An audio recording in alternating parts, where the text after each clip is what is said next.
Fire away. Yes. So would you say that the cornerstone of what you're saying is learn how to feel your emotions and then feel them in simple terms, really? Maybe for me to go back to basics about what you're saying. That's a part of what we're saying. Well, it's not the cornerstone of what I'm saying. And the cornerstone of what I'm saying is have a relationship with God. And that the God stuff. See, a lot of people start believing that divine truth is like a self-help program. It's not a self-help program. It's a relationship with God program. Now, a relationship with God will solve many of your problems, because as you develop the relationship with God, you will work through many things, including developing those qualities. Those qualities will almost be natural to develop as you develop your relationship with God. This is why we encourage people to receive love from God and progress that way. But the problem for most people is they don't even know what love really is or feels like. And they don't even really know how to experience their own feelings, even how to actually have a feeling for God, how to have a longing for God, how to have a desire. Most people have become so detuned through their childhood, but by the time they're in their teens and their 20s, all they're doing is acting on addiction rather than desire. So everything becomes, you give me this, I give you that, everything's fine, and we're all happy. And obviously we're not all happy, but we're doing the best we can is the general thought. But what Mary and I are trying to teach, firstly, is that a relationship with God does solve all of these problems, but in order to have a relationship with God, you've got to be able to connect emotionally. Now, what you just said about your emotions is very true. You do need to soften to what your emotions are and start recognizing them, but more importantly, you need to experience them. Because when you experience them, if they are a negative emotion, they will be relieved. In other words, they'll leave you. So if you think of your soul, so here's your half of the soul, full of emotion of different types, but mostly all denied, mostly all suppressed. So when you start feeling an emotion that's out of harmony with love, your soul is constructed in a way that emotion will leave you and it won't ever return unless you invite it. Right? Remember, as a child, you didn't invite it, but it was sort of forced upon you. But now as an adult, once you have an emotion leave you, it can only return if you invite it in. Right? So let's say the emotion is, as we were talking just earlier, fear, terror, and grief about how your father treated you. Let's say it's that. All right? Once you fully feel that emotion, and by the way, that emotion will be experienced at the age that it occurred. So you're going to feel quite nuts feeling it, because you're going to go from being, how old are you now? 50 to being 4 when you're feeling it, or 3 when you're feeling it, right? So you're going to feel, it's going to be like quite a psychologically challenging thing to do to release it. But once it's gone, it's gone.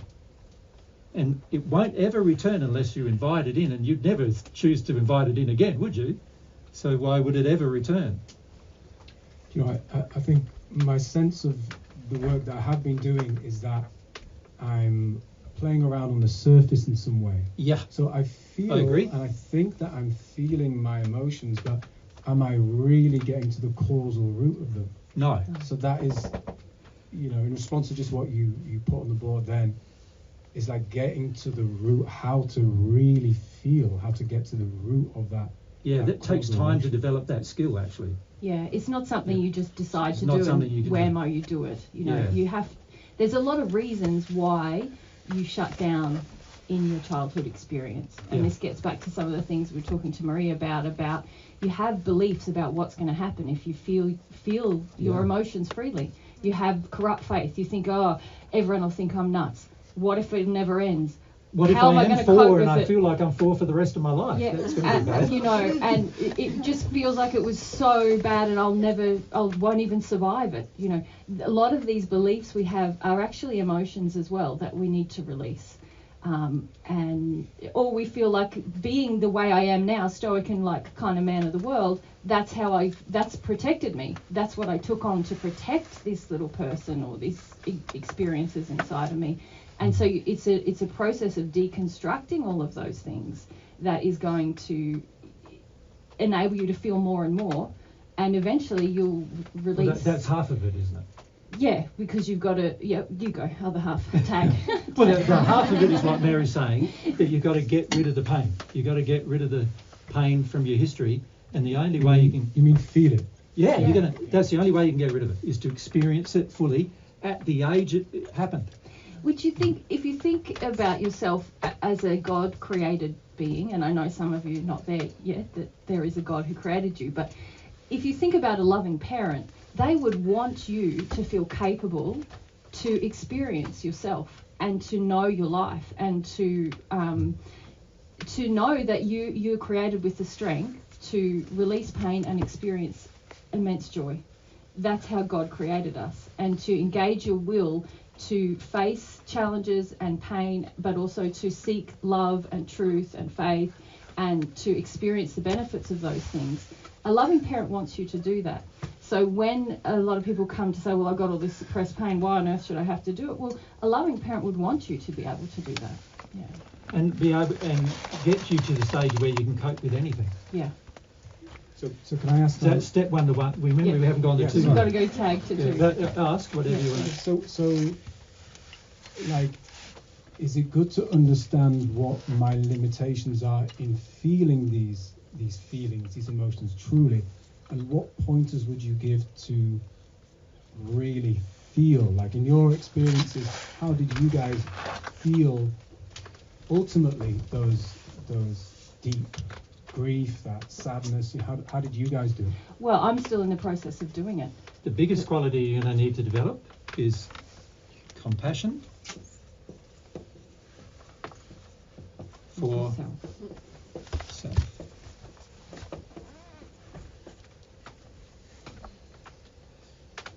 Most of the time we were taught in our childhood to not have compassion for self, to not have compassion for your own feelings, to not even recognise them where possible.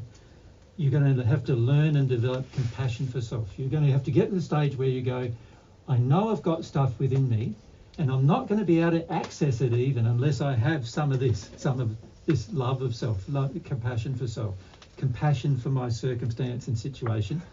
I'm also going to, so you could rename that love of self, couldn't you? Because that's what compassion is, an aspect of love. So you're going to have some love of self.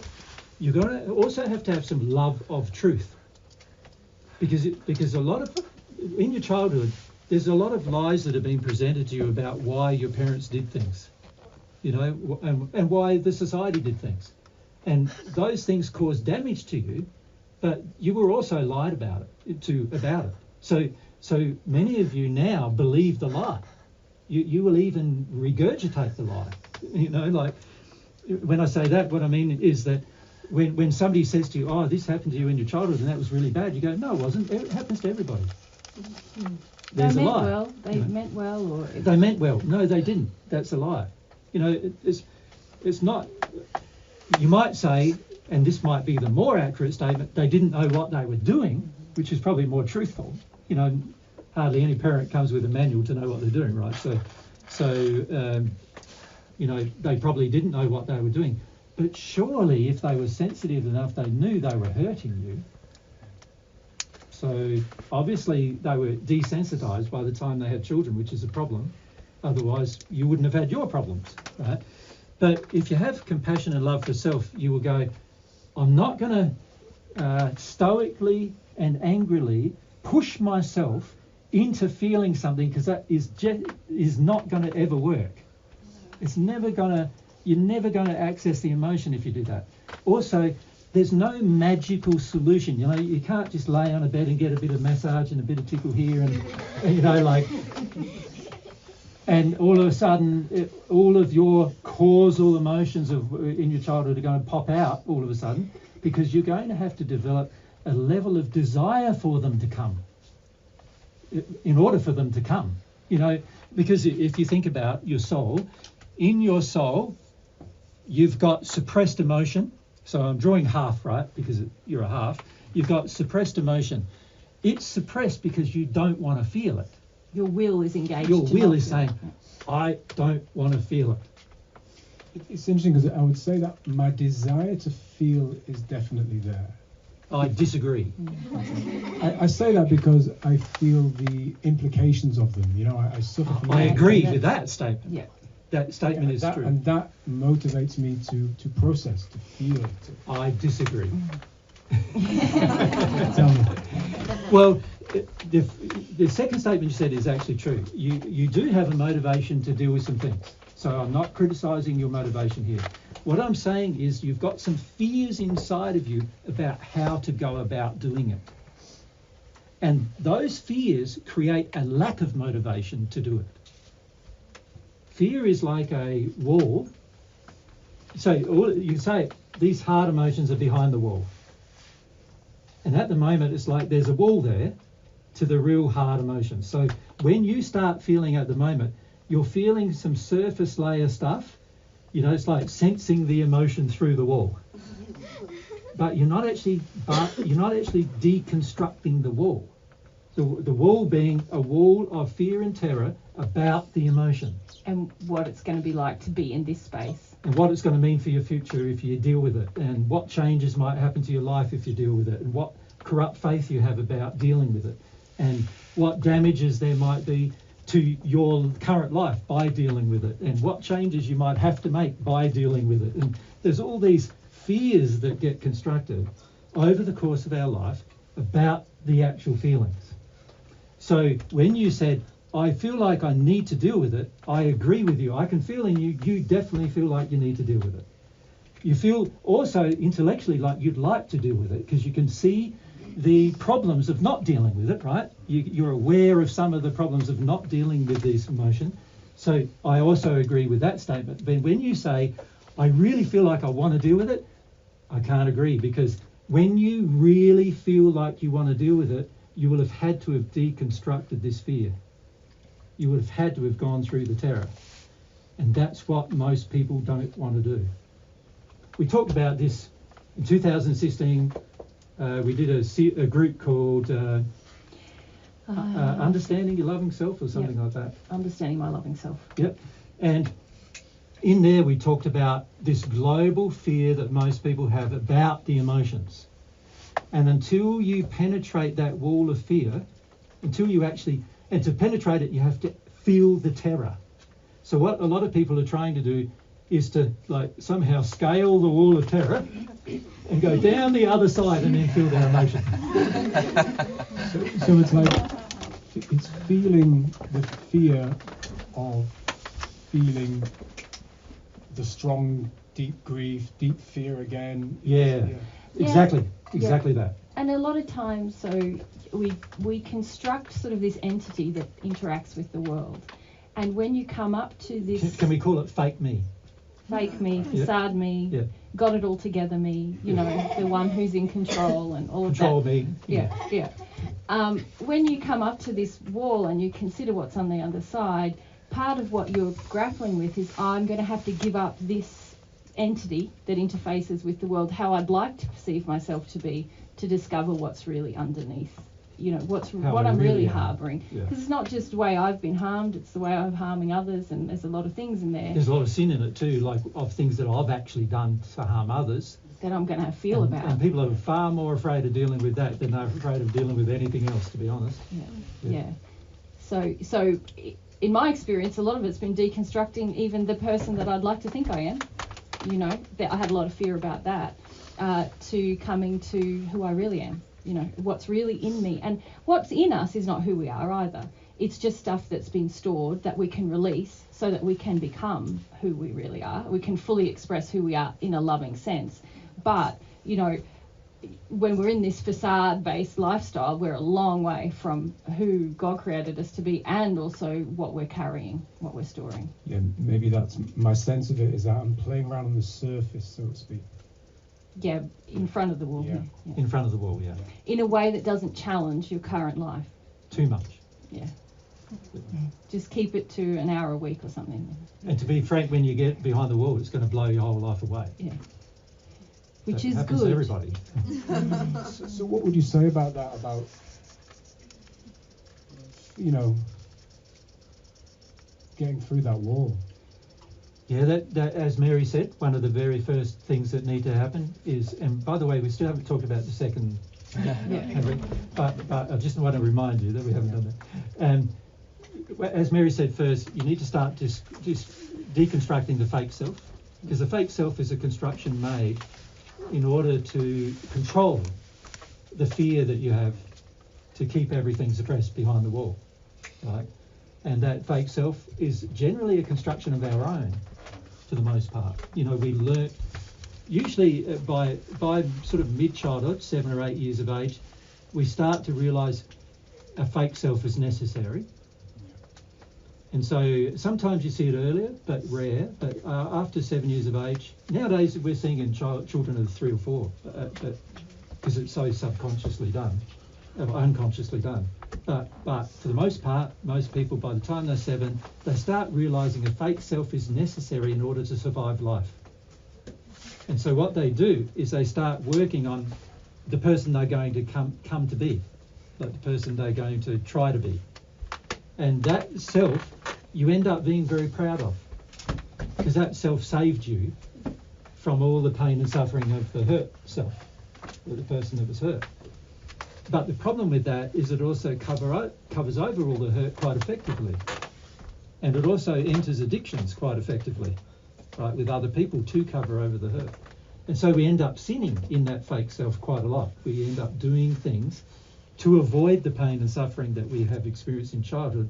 We end up doing a lot of things that act upon that pain and suffering. And honestly, many of you think, don't have a lot of pain and suffering from a childhood, but from God's perspective, God's standard of love, almost every single person on this planet has a huge amount of problems regarding love. And so this is, from God's perspective, how you've been injured is all about love. How it's been outside of God's standard of love. So from God's perspective, God's standard of love is not being applied on earth, and a lot of the damage you think is normal. Like for many of you, you think, oh, this is normal me. It's not normal you from God's perspective, because it doesn't meet God's standard of love, and also a corrupt standard of love, which we call evil, if you look love at spelt backwards. Love spelt backwards, which is really evil, right? So the opposite of love, if you think about it, is really evil, right? Many of us believe evil to be love. That's how bad our definition of love is. We don't realise how bad it is, because we haven't had anybody teach us God's standards our entire life, for the most part. Religions are not capable of teaching you God's standards because they don't have them. And they purport to be the people who know all about God, but they don't know anything of God's standards of love. Most religions teach that God is a punishing, cruel God. So they definitely don't know God at all, right? So they're teaching that this standard of love that they say God has, but actually it's not God's standard at all.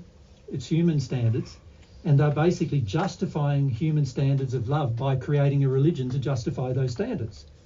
And the net result is even the people who purport to believe in God are actually teaching you that God is evil. So how are those same religions ever going to teach you what love really is? And so the net result of that on earth is that we have imbibed all of these beliefs. And maybe what we need to do is just have a quick break for you to go to the toilet, and then talk about some of those standards we've imbibed. Oh, yeah. So that you can sort of understand. So here I'm talking about the theory of it all, right? But we haven't really talked about what it looks like in practice, have we? Like how these things have become switched over in our own belief systems, where what we believe love to be from God's perspective, is actually quite evil, right? And it's really powerful to understand this switch that has occurred, and then in the process of understanding the switch, we can start deconstructing the problem, right? We have to face the problem before we can deconstruct a problem, right? Scientific method. So we need to define the problem, then we can deconstruct the problem. And the problem is fundamentally that our beliefs of that we think are love, for the most part, are not love at all. The opposite of love, which is evil.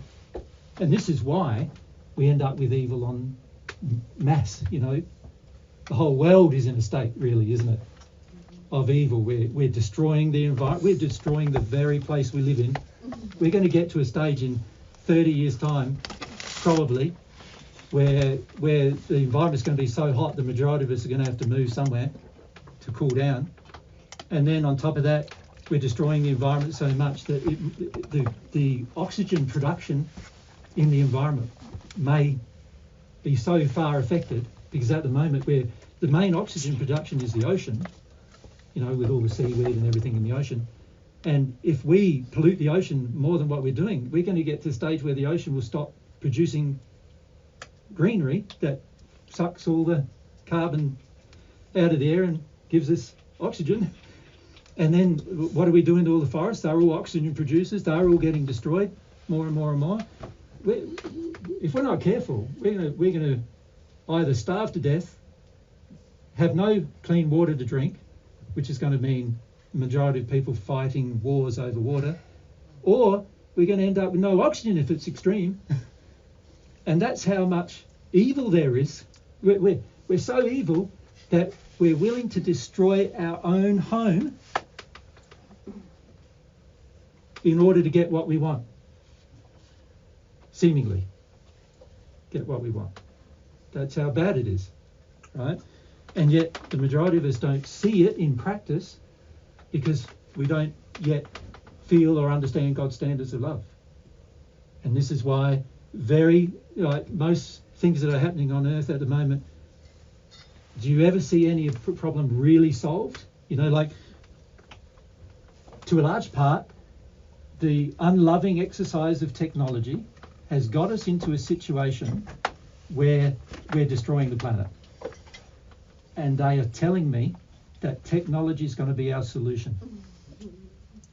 Now, I'm not convinced, because no one's loving in the way they implement it, right? Until somebody proves to me they can be loving implementing technology, then I would say unlikely that technology is going to be the solution, right? The reality is human souls changing is going to be the solution, but it's a hard solution because each of us are going to be required to break through that barrier of fear and get into the real stuff, to stop being fake and stop, and get into the real me. And the real me, which remember is number one, the first half we're still talking about, is getting rid of the pain, the hurt self. Like deconstructing the hurt self by feeling the hurt and taking responsibility for feeling the hurt. We don't have to take responsibility for the hurt unless we personally created it. But we do need to feel the hurt by taking responsibility for it, is feeling it, because it's in us now and nobody else can feel it for us. And we need to go through that process. That's number one. Can I add, we're just about the fear? Yeah. Yep. And I think it's going to segue into what you were going to say as number two. Mm. But for me, deconstructing that facade, that fakeness, that's no joke. Like, that's a big thing you've got to do, actually. Huge. It's a big thing to see yourself really, and see where you're out of harmony with love and where you're actually seeking to meet an addiction and where you're actually seeking to present a fakeness to the world. And so that's important work. I think this fear thing, because I know a lot of people get pretty stuck at this fear place, the biggest thing that has helped me begin to move through that space is the aspiration for the other things that Jesus wrote on the board before. A true development of my own desire to grow character in harmony with God, God's morality. So that is the thing that created the incentive and I didn't have to do magical body work or, really focus on my fear as much as deconstruct the crap that I was telling myself about myself, be real about the fact that I was terrified, and then aspire to be a loving person, to be truthful always, to consider what can I have faith in that is realistic and good. And to go through the emotion of terror in order to do that. That's what helped me to start to go through the emotion of terror. That's what broke it for me, I suppose. Yeah. So number 2.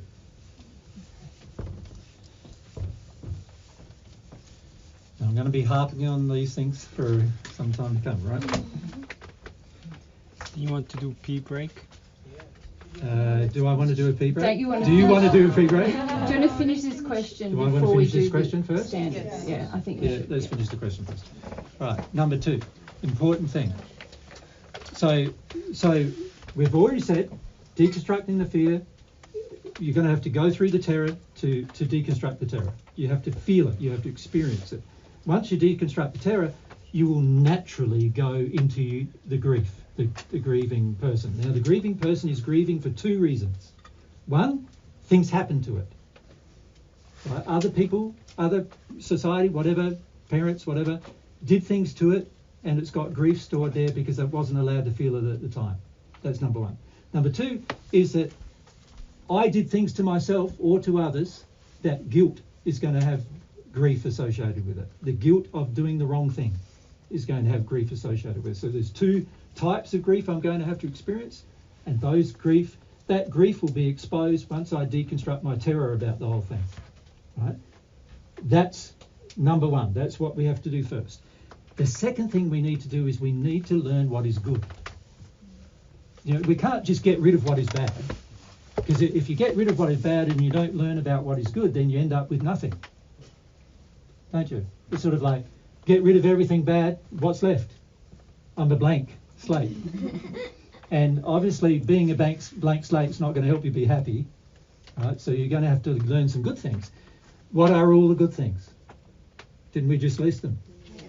Okay. So God's love, firstly, the best thing you could ever have. Right? So God's love first.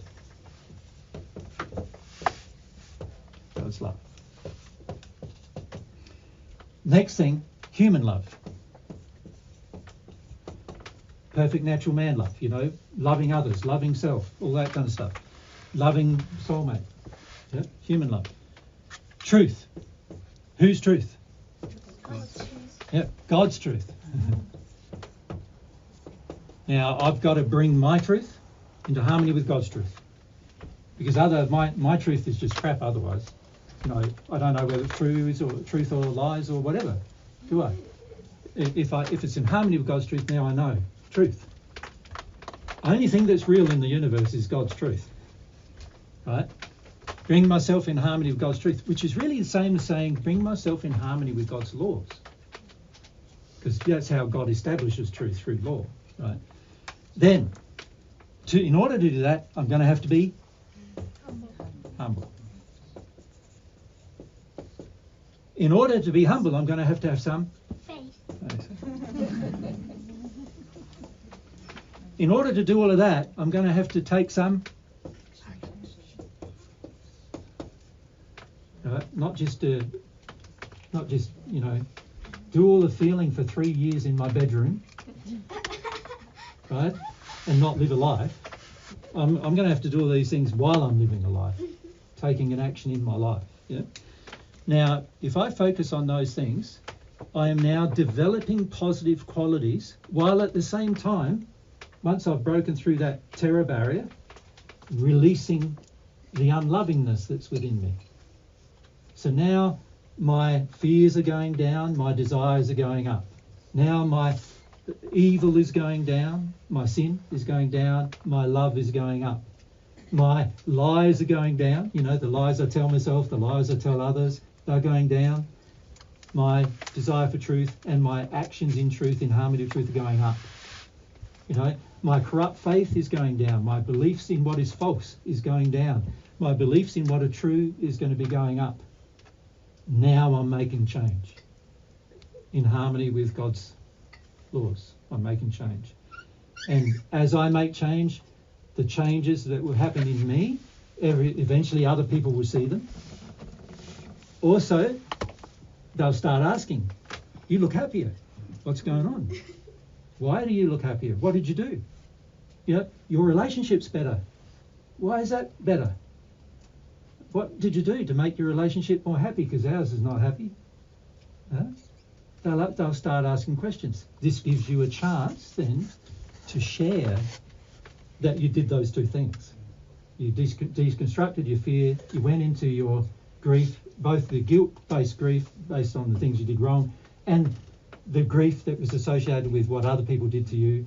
And then you also, at the same time, began to develop these things which brought your condition of love up and also caused you to do things in harmony with that condition that now caused you to become happy. And people will see it, they will. And the more they see it, the more they'll be interested in doing it. The more they're interested in doing it, you can help them do it. The more you can help them do it, and they do it, if they choose to do it, because it has to be for them that they choose to do it. If they do it, then they'll benefit, and then when they benefit, they'll feel the same as you, they'll be happier too, and then other people say, why are you happy? And it's like a snowball then, isn't it? Right? But it's got to start with a few of us following God's way. This is God's way. Right? And in the first century, we didn't call Christianity, right? We called it God's way. The way. It was called the way. Yeah. For this reason, because this is the way. And this is, for those of you who have been Christian in your past, this is what I refer to as the narrow way that leads to life. You know, there's a quote of me saying that in the Bible, and I did actually say it. I didn't say there was a broad way leading to destruction. I said there was a broad way leading to hell, to evil, to pain and suffering. Most people are following the broad way. Very few follow the narrow way, because it is a narrow way. It's like God's way. He made it. You got to find it and then do it. That's how it works. And you got to want to do it. You're going to have to want to do it like pretty intensely in order to do it. Given the condition of the world we live in, it's going to have to be an intense design. But everyone who's ever done it has reaped the benefits of doing it. And the benefits are far more immense than you can imagine. Yeah? So, and we've talked about the benefits to different groups of people, but obviously many of you may not have heard the benefits, but it's something worth studying up on, because that can increase the motivation to go through the terror wall and deconstruct the facade and go through the terror wall and into that grief, and to also start developing these qualities. Yeah. Now we can go to the toilet. Thank you. Yeah. All right.